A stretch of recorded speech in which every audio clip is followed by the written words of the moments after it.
Assalamualaikum warahmatullahi wabarakatuh. Selamat berjumpa lagi dalam pembahasan materi ekonomi.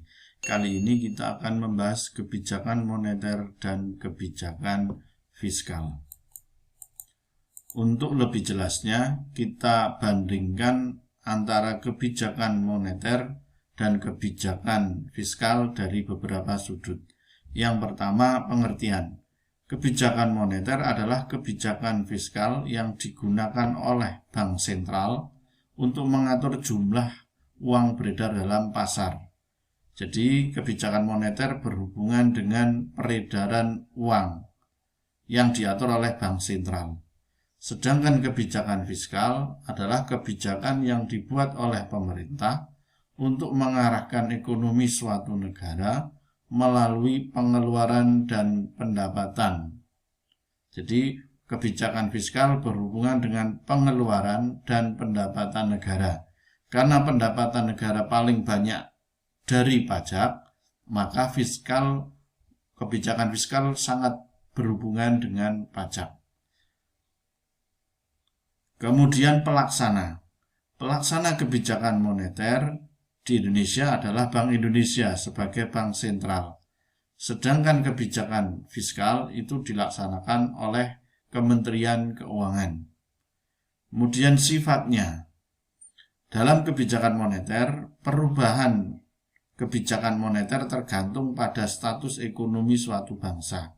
Misalkan dalam keadaan inflasi atau deflasi, maka kebijakannya bisa berubah.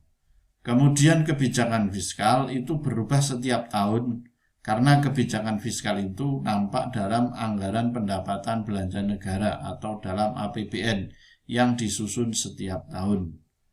Kemudian berhubungan dengan, kalau kebijakan moneter berhubungan dengan bank dan kontrol kredit. Sedangkan kebijakan fiskal berhubungan dengan pendapatan terutama dari pajak dan pengeluaran negara. Kemudian kebijakan moneter itu berfokus pada stabilitas ekonomi, menciptakan stabilitas ekonomi. Sedangkan kebijakan fiskal itu berfokus meningkatkan pertumbuhan ekonomi. Kemudian instrumen kebijakan. Dalam kebijakan moneter itu berhubungan dengan suku bunga dan rasio kredit. Sedangkan kebijakan fiskal berhubungan dengan pajak dan pengeluaran negara. Instrumen kebijakan fiskal. Yang pertama adalah kebijakan diskonto atau diskon rate, yaitu kebijakan bank sentral, dalam hal ini Bank Indonesia, untuk menaikkan atau menurunkan suku bunga bank umum. Jadi, suku bunga bank umum itu acuannya adalah dibuat oleh Bank Indonesia melalui kebijakan diskonto. Jadi diskonto berhubungan dengan bunga. Yang kedua, cadangan kas minimum, yaitu kebijakan bank sentral untuk menaikkan atau menurunkan cadangan kas bank umum. Apa itu cadangan kas bank umum? Cadangan kas bank umum itu uang yang tidak dipinjamkan kepada nasabah dengan tujuan untuk keamanan atau untuk cadangan kalau terjadi pengambilan besar-besaran sehingga bank tidak mengalami kesulitan. Yang ketiga, operasi pasar terbuka, yaitu kebijakan bank sentral untuk menjual atau membeli surat berharga pada masyarakat. Seperti yang dijual oleh bank sentral itu ada SBI, sertifikat Bank Indonesia, ada ORI, obligasi retail Indonesia, ada SUN, surat utang negara. Kemudian kebijakan kredit selektif, yaitu kebijakan bank sentral untuk mengurangi uang beredar dengan kredit ketat, dengan persyaratan kredit 5C. Yang pertama karakter, atau kepribadian. Yang kedua kolateral atau jaminan. Yang ketiga capacity atau kemampuan untuk membayar kembali. Kemudian kapital, modal yang dimiliki, dan condition of economy, kondisi ekonomi suatu negara. Kemudian yang kelima, imbauan moral. yaitu kebijakan bank sentral memberi saran untuk mengurangi kredit. Ya, saran ini diberikan kepada bank umum. Ini instrumen-instrumen kebijakan moneter, ada 5, diskonto, kas minimum, pasar terbuka, ya, kredit selektif, dan imbauan moral. Kemudian kebijakan moneter ini memiliki 2 jenis. Yang pertama adalah kebijakan ekspansif atau kebijakan uang longgar, yaitu kebijakan bank sentral untuk menambah jumlah uang yang beredar. Jadi uang beredarnya ditambah kalau ekspansif. Ketika negara mengalami resesi atau depresi. Jadi ketika negara mengalami resesi atau depresi, maka bank sentral bisa menambah jumlah uang beredar di masyarakat. Sehingga kebijakan ekspansif ini berhubungan dengan menambah jumlah uang beredar. Apa yang dilakukan? Yang pertama, menurunkan suku bunga. Kenapa? Ketika suku bunga bank turun, maka yang punya tabungan akan diambil, sehingga uang di masyarakat akan beredar lebih banyak. Atau ketika suku bunga bank turun, maka peminjam, masyarakat yang minjam pada bank akan naik, akan bertambah, sehingga uang beredar di masyarakat juga akan bertambah. Yang kedua, menurunkan cadangan kas bank umum.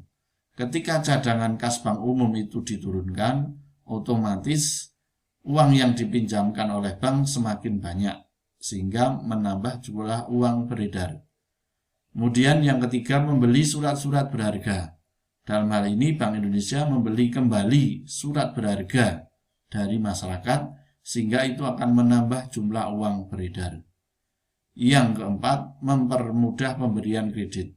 Ketika pemberian kredit dipermudah, maka uang beredar di masyarakat otomatis akan bertambah.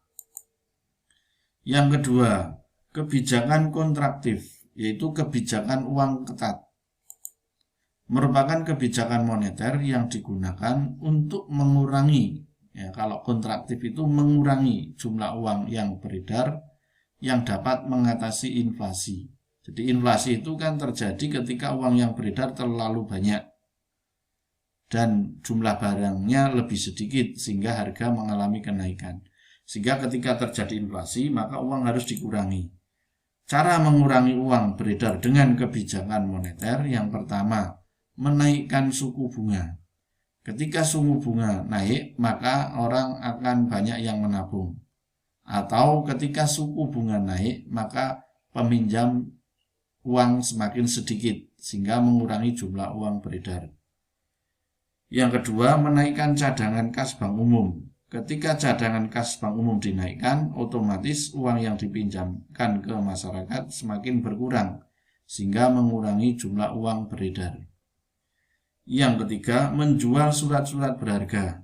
Ketika BI menjual surat berharga seperti ORI, SUN, SBI, otomatis Bank Indonesia akan menerima uang dari masyarakat, sehingga mengurangi jumlah uang beredar. Kemudian yang keempat, membatasi pemberian kredit.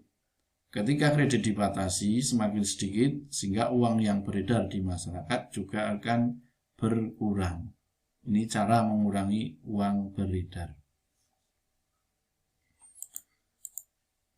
Kemudian masuk ke instrumen kebijakan fiskal. Yang pertama adalah kebijakan perpajakan, yaitu tarif pajak yang tinggi akan mengurangi daya beli masyarakat karena pajaknya naik, sehingga harga semakin mahal, otomatis daya beli masyarakat turun. Sedangkan tarif pajak yang rendah dapat meningkatkan daya beli masyarakat. Ketika tarif pajak rendah, berarti harga barang jadi murah, sehingga akan meningkatkan daya beli masyarakat. Yang kedua, kebijakan pengeluaran pemerintah. Pengeluaran dilakukan pemerintah dapat menambah atau mengurangi jumlah pengeluaran publik dengan mengubah anggaran. Pemerintah akan memprioritaskan penggunaan dana pada sektor yang penting dan mendesak. Kemudian kebijakan pembiayaan defisit. Defisit itu terjadi manakala belanja lebih besar daripada pendapatan. sehingga pemerintah akan meminjam dari bank sentral atau Bank Indonesia atau mencetak uang baru. Tapi ini berakibat terjadi penambahan jumlah uang beredar. Kemudian budgeting. Budgeting itu nama lainnya adalah anggaran. Anggaran suatu negara adalah instrumen yang berguna untuk menilai fluktuasi ekonomi. Dengan anggaran yang nampak dalam APBN akan dilihat bagaimana naik turunnya ekonomi suatu negara. Kemudian jenis kebijakan fiskal. Yang pertama kebijakan ekspansif, yaitu kebijakan yang diambil oleh suatu negara ketika kondisi pertumbuhan ekonominya berada pada posisi rendah. Ketika posisi rendah itu akan banyak pengangguran. Penganggurannya bertambah, industri melemah, dan daya beli masyarakat rendah. Maka kebijakan fiskal untuk menambah uang beredar bisa dilakukan dengan cara menurunkan tarif pajak. Karena ketika menurunkan tarif pajak, harga barang akan semakin murah. Ketika harga barang semakin murah, maka daya beli masyarakat akan naik, sehingga industri bisa pulih kembali, dan pengangguran akan berkurang karena industri mulai beroperasi kembali. Kemudian meningkatkan belanja negara, terutama untuk sektor-sektor publik, sehingga uang yang dikeluarkan negara akan sampai ke masyarakat sehingga akan meningkatkan daya beli masyarakat. Kemudian yang kedua, kebijakan kontraktif, yaitu kebijakan yang diterapkan ketika kondisi ekonomi berada di keadaan memprihatinkan, di mana tingkat inflasi yang terus meningkat dan kurs mata uang yang melemah. Kebijakan kontraktif di sini akan berhubungan dengan mengurangi uang yang beredar. Untuk mengurangi uang beredar dengan kebijakan fiskal, maka bisa dengan cara menaikkan penerimaan pajak atau tarif pajaknya ditingkatkan. Sehingga ketika tarif pajak ditingkatkan, maka uang yang beredar di masyarakat akan berkurang karena banyak masyarakat yang membayar pajak. Kemudian menurunkan belanja negara. Kalau belanja negara ditambah, itu otomatis menambah jumlah uang beredar. Tapi kalau menurunkan belanja negara, ini otomatis akan mengurangi jumlah uang beredar. Nah, ini kebijakan ekspansif dan kontraktif.